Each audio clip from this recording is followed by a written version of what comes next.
Hey everyone, and welcome back to the EMT Spot's Blood Pressure Podcast. I'm your host, Samuel Harrison, and today we're taking a deep dive into something that's probably a part of a lot of your lives, video games. But we're not talking about the fun stuff today. We're looking at how video games might be impacting our blood pressure. And to help us explore this topic, we have the amazing Olivia Harper back with us. Thanks for having me back, Samuel. It's always a pleasure to be here. So when we think about video games, the first thing that comes to mind isn't usually health, right? I mean, most people see it as a pretty harmless hobby. Yeah, you're right about that. But we all know that sitting for long periods isn't exactly the best for our health. That's true. And we've talked about how a sedentary lifestyle can impact blood pressure before. So is that where the connection starts? It definitely plays a role. When we're not moving around, our circulation slows down, and that can put extra stress on our cardiovascular system. So the lack of physical activity is a factor. But what about the games themselves? Does the type of game we're playing have an effect on our blood pressure? It absolutely does. Research has shown that playing video games, particularly violent ones, can cause your blood pressure to spike, even if you're someone who doesn't normally have blood pressure issues. Really? Even if I'm just sitting on the couch playing a game? It might sound surprising, but it makes sense when you think about what happens to our bodies when we're immersed in a game, especially a fast-paced, action-packed one. So what's going on in our bodies when we're playing those kinds of games? Well, when you're in that kind of high-intensity gaming environment, your body kicks into fight or flight mode. It starts releasing hormones like adrenaline, and adrenaline is known to increase blood pressure, at least in the short term. So even though I'm just playing a game, my body is reacting like I'm in an actual dangerous situation. Exactly. It's like our ancient wiring hasn't quite caught up with our modern technology. Mm. And to make things even more interesting, researchers have actually measured elevated heart rates in gamers. Wow.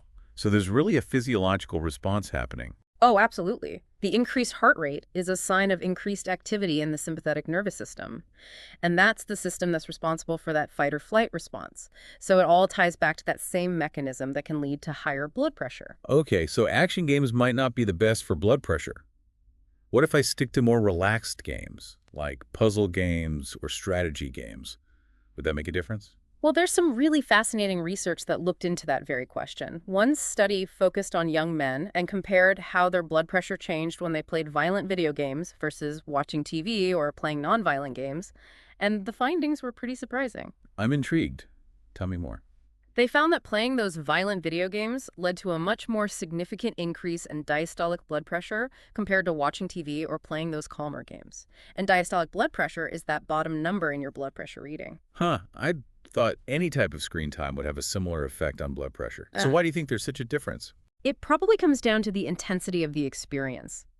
Violent video games tend to trigger a much stronger emotional and physiological response than just watching TV or playing a more relaxed game. So it's not just about being sedentary, it's about how our minds and bodies are reacting to the content itself. Precisely. The fast-paced action, the competitive element, the graphics, all of these things contribute to a more intense experience, which can then translate into those blood pressure spikes. So what about other ways we're constantly connected these days, like Yeah. just general internet use?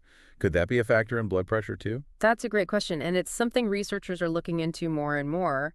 And what they're finding is a potential link between internet addiction and increased blood pressure, especially in adolescents. Yeah, that makes sense. Yeah. I mean, when you think about internet addiction, it often involves things like lack of sleep, poor diet, and constant mental stimulation, Yep.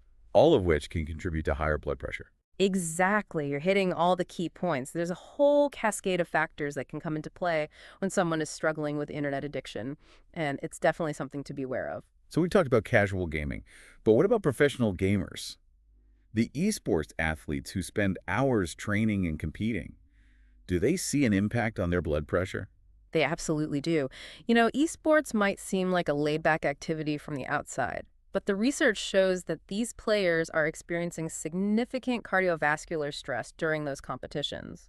So are you saying their blood pressure and heart rate responses are similar to those of traditional athletes? Yeah, that's exactly what we're seeing. Their physiological responses are comparable to what you'd expect to see in athletes participating in physically demanding sports.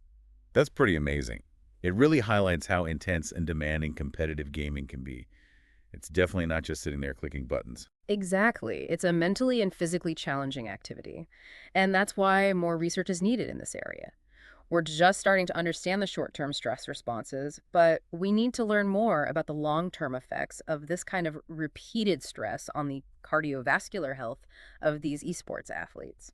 You mentioned earlier that there's a link between excessive gaming and obesity, and we know obesity is a big risk factor for high blood pressure. Is there any research that looks at the eating habits of gamers specifically? There's a really interesting study that looked at gamers during a LAN party. You know, those marathon gaming sessions where people get together and play for hours on end? Well, this study followed the participants for 36 hours, tracking their food intake during two 18-hour gaming blocks with a break in between. And what they found was pretty surprising. Did they just eat nonstop junk food for those 18 hours? Not exactly. While their overall calorie intake was higher during that first 18-hour gaming stretch, there was one detail that stood out. How was it? They found a negative correlation between BMI and calorie intake during those first 18 hours. What does that mean? It means that the gamers who had a higher BMI actually consumed fewer calories than those with lower BMIs. That's really interesting. I wouldn't have expected that. Why do you think that is? It's a great question, and it's one that researchers are still exploring. One theory is that the players with higher BMIs might have been more conscious of their food choices because of their weight. They might have been making a deliberate effort to eat a bit healthier, or maybe their appetites were just naturally lower during those gaming sessions, but it's definitely a finding that warrants further investigation. It just goes to show how complex this whole issue is. So based on everything we've discussed, what are the key takeaways for gamers who are concerned about their blood pressure? What steps can they take to stay healthy? I think the most important thing to remember is balances. Gaming can be incredibly fun, and it can even have some cognitive and social benefits, but it's important to make sure it's not the only thing you're doing. Make sure you're incorporating other healthy habits into your lifestyle. So like getting regular exercise, eating a balanced diet, making sure you're getting enough sleep. Exactly. All of those things are essential for maintaining healthy blood pressure regardless of how much you game. And maybe being a bit more mindful of the types of games we choose to play. Opting for a relaxing puzzle game instead of a high-intensity action game every now and then. That's a great idea. And have you ever tried those active gaming options? There are so many cool games out there that actually get you moving. Yeah, I've heard of those. It's great to see how technology can be used to promote physical activity, too. This whole conversation has been really eye-opening. I know I'll be thinking about my own gaming habits a bit differently from now on. Me too. I think it's so important for everyone to understand these connections. The more we learn about how our bodies react to different things, the better equipped we are to make healthy choices. Well said. So for our listeners who are gamers, what's the one thing you want them to take away from this deep dive? What's the most important message? Be mindful. Pay attention to how your body feels when you're gaming. If you start to feel stressed or anxious or your heart is racing, it might be a sign that it's time to take a break, switch to a different game, or do something to de-stress. That's great advice. And, of course, it's always a good idea to talk to your doctor if you have any concerns about your blood pressure or your overall health. Absolutely. They can provide personalized guidance and help you create a plan that works for you. This has been a truly fascinating deep dive. Thanks so much for sharing your expertise with us, Olivia. It's always a pleasure. The pleasure is all mine, Samuel. I always enjoy our conversations. And to all our listeners out there, thanks for joining us on this journey into the world of video games and blood pressure. We hope you found it informative and maybe even a little bit surprising. We'll be back soon with more deep dives into the world of blood pressure. Until then, stay curious and keep those blood pressure numbers in check. I'm Samuel Harrison. And I'm Olivia Harper. You know, it's fascinating to think about how our bodies are wired to respond to those real-world threats, and yet they react in such a similar way to the virtual challenges that we're facing in video games. It really makes you wonder if maybe our biology is still trying to catch up with all of our technological advances. Yeah, it's like we haven't quite convinced our brains that those zombies on the screen aren't actually going to jump out and eat us. Exactly. Our stress response system is ancient. It evolved to help us survive in a world where there were a lot of physical dangers. So when we're immersed in a game that's simulating those dangers, even if it's just pixels on a screen, our bodies are still reacting as if the threat is real. So does that mean we should all just give up gaming altogether for the sake of our blood pressure? Not necessarily. Video games can actually have a lot of benefits. They can boost cognitive skills and help us connect with others socially. The key is to be aware of the potential impact they can have on our health and take steps to mitigate any negative effects. So like making sure we're getting enough exercise, eating a healthy diet, getting enough sleep, and of course, moderating our gaming time. Exactly. It's all about finding that balance, enjoying the things we love, but also taking care of ourselves. Maybe we need to be more strategic about the types of games we choose too. Like maybe opting for a relaxing puzzle game instead of a heart-pounding action game every now and then. I love that idea. And have you ever considered trying out some of those active gaming options that are available now? There are so many fun ways to get moving while you're gaming. Yeah, I've heard of those. Yeah. It's pretty cool how technology can actually be used to promote physical activity. This whole conversation has definitely been eye-opening for me. I'm going to be thinking about my own gaming habits a lot differently going forward. Me too. I think it's really important for all of us to be more aware of these connections. The more we understand about how our bodies work and react to things, the better choices we can make for our health. So for our listeners out there who are gamers, what's the most important message you want them to take away from this deep dive? Be mindful. Pay attention to how your body is feeling while you're gaming. If you start to notice any signs of stress or anxiety or your heart starts racing, it might be a good time to take a break, switch to a different game, or do something relaxing to unwind. That's excellent advice. And of course, if anyone has any concerns about their blood pressure or their overall health, it's always best to consult with a doctor. Absolutely. They can provide personalized advice and help you develop a plan that's right for you. Well, this has been another fascinating deep dive. Thank you so much for joining us today, Olivia. It's always a pleasure to have you on the show. It's always a pleasure to be here, Samuel. I always enjoy our conversations. And for all of you listening out there, thanks for joining us on this exploration of video games and blood pressure. We'll be back soon with more deep dives into all things blood pressure. Until then, stay curious and keep those blood pressure numbers in check. You know, it's interesting. We were just talking about how those esports athletes are experiencing those cardiovascular stresses similar to traditional athletes.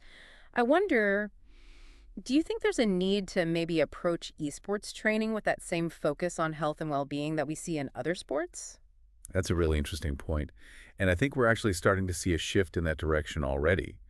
More and more esports organizations are starting to incorporate things like fitness training and nutrition coaching and even mental health support into their programs. Yeah, it's not just about winning anymore, right? It's about recognizing that these athletes need to be supported in a holistic way so that they can stay healthy and perform at their best.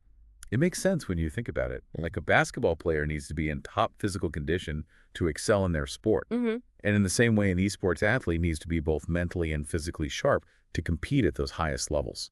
Exactly. We're talking about things like getting regular exercise to support cardiovascular health, eating a balanced diet to fuel their brains and bodies, and using stress management techniques to help them cope with the intense pressure of competition.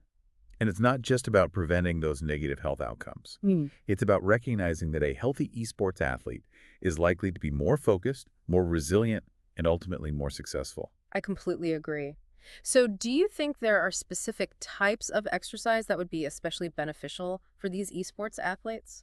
Well, I'm not a fitness expert, but I would imagine cardiovascular exercise would be really important for improving heart health and endurance. So things like running, swimming, cycling, anything that gets the heart rate up. Definitely. And strength training would also be beneficial for building muscle mass and improving posture, which is especially important for those athletes who spend hours sitting in front of a computer. Oh, and we can't forget about flexibility and mobility exercises. Gamers are known for developing tight muscles from all that sitting. So things like stretching and yoga could be really valuable for them. Absolutely. And there are even some specialized training programs popping up that are specifically designed to address the unique needs of esports athletes. It's exciting to see this field evolving and recognize the importance of a holistic approach to health and performance. I agree. It's a really positive sign for the future of esports. As this industry continues to grow, it's essential to prioritize the well-being of these athletes. Well said, Olivia. This has been such a fascinating and informative conversation. I've learned so much about the connection between video games and blood pressure. Do you have any final thoughts for our listeners before we wrap up? I'd just like to emphasize the importance of balance again. Video games can be a wonderful form of entertainment, a great way to connect with friends, and even a competitive outlet. But as with anything in life, moderation is key. Pay attention to how your body feels. Make healthy choices, and don't be afraid to step away from the screen every now and then. Your blood pressure will thank you for it. That's great advice, Olivia. Thanks again for joining us. It's always a pleasure having you on the show. The pleasure is all mine, Samuel. And to all of our listeners out there, thanks for tuning in to the EMT-Spot's Blood Pressure Podcast. We hope you enjoyed this deep dive into the world of video games and blood pressure. If you found this episode helpful, please like, comment, and share it with your friends. And don't forget to subscribe so you don't miss out on any of our future episodes. I'm Samuel Harrison. And I'm Olivia Harper. Until next time, stay healthy and keep those blood pressure numbers in check.